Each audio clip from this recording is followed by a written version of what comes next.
How to get over a breakup. 9 tips to get over your ex.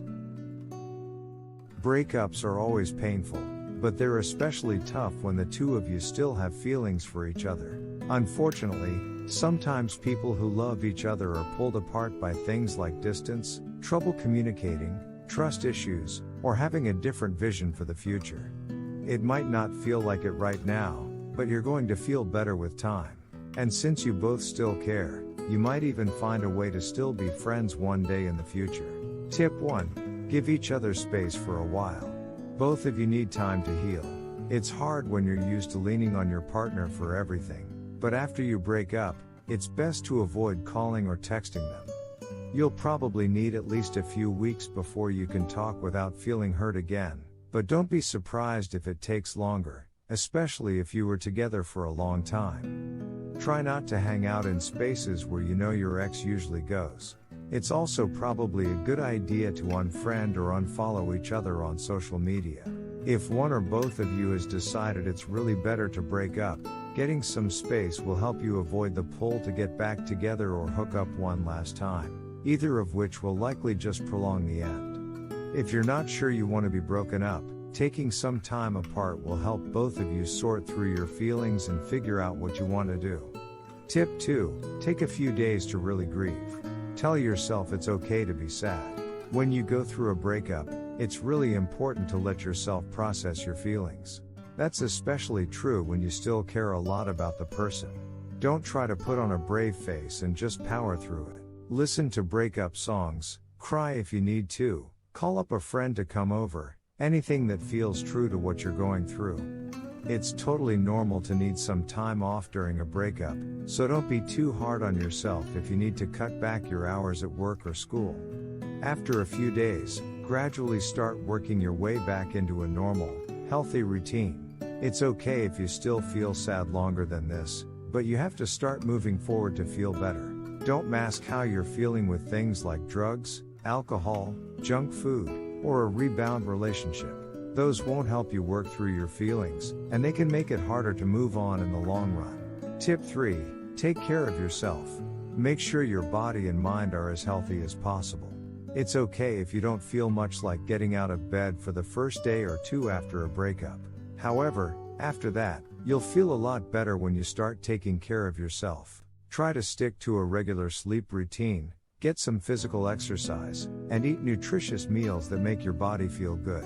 You'll feel stronger and more empowered, and that can make it easier to deal with the emotions around the breakup. Do things that make you feel relaxed and special, too, like getting a massage, taking a long bath, or going to a favorite restaurant with a supportive friend. Try saying positive affirmations out loud to yourself, like "I love myself and I am enough."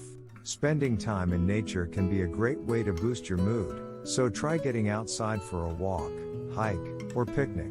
Remember, just because you still care about your ex doesn't mean you should stop caring about yourself. Tip 4. Talk to people you care about. Lean on supportive friends and family members. You're dealing with the loss of an important relationship, but that doesn't mean you have to go through it alone. Chances are, you have a friend, family member, or coworker who will be more than happy to let you vent. Talk to them about why the two of you weren't a good fit, but be open about the fact that you still care about each other. Not only will this help you process what you're feeling, but your friends may be able to help you get some perspective on the situation. If you're not comfortable opening up, try writing about your feelings in a journal. It's a private way to work through your emotions so they don't feel so bottled up. If you're not sure who to talk to, try joining a local support group or reach out to a therapist. Tip 5. Keep yourself busy. Fill up your time doing things that make you happy. After a breakup, you can sometimes find yourself with extra time on your hands. Don't just sit around and think about your ex, though. Now's the time to do some things you really love. Watch a movie you've been meaning to see, read a great book, go shopping, head out of town, take a new class. The sky's the limit, so get out and enjoy yourself. When you're ready, open yourself up to going on dates with new people. Even if you're not ready for another serious relationship, it can help to see what else is out there. Tip 6. Find the lesson in the breakup. Think about what you could have done differently. Maybe the two of you had different values, wanted different things in life, or weren't able to work through arguments in a mature way. Once you understand what went wrong, think about how you would approach things in a different way if you could go back and start over. These lessons can be a really powerful tool for helping you heal and move on. Try to put yourself in your partner's shoes. What do you think they wanted to see from you? For instance, if you had trouble communicating, they might have just needed to feel heard. If the issues are something you can't compromise on, like one of you wants children and the other doesn't, or one of you thinks money and status are important and the other values family time, you might use that lesson to help you choose a more compatible partner in your next relationship. Try reading books on personal growth, listen to podcasts on healing from breakups, or talk to a therapist. All of these things can help you get insight into what you can learn from the relationship. Tip 7. Recognize what makes you great.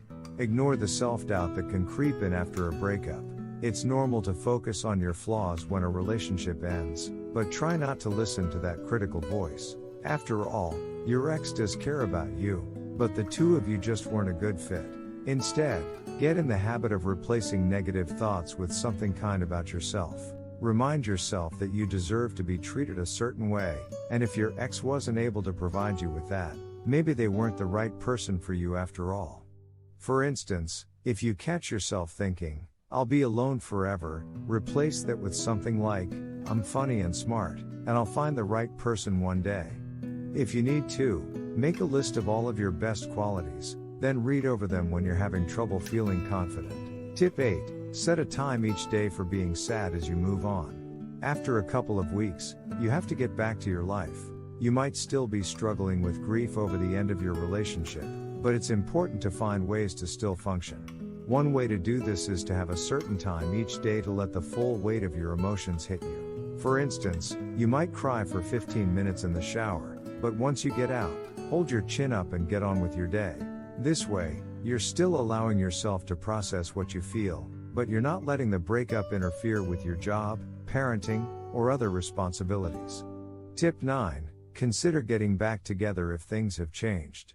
Make sure you're clear on what will be different this time. Even if the two of you hold on to your feelings for a long time, the relationship will only work if you're able to fix what went wrong the first time. For instance, if you broke up because one of you wanted children and the other didn't, you should only get back together if one of you definitely changed their minds. If you broke up because your ex wasn't ready to commit, they'll need to prove to you that they're ready to be in a serious relationship now.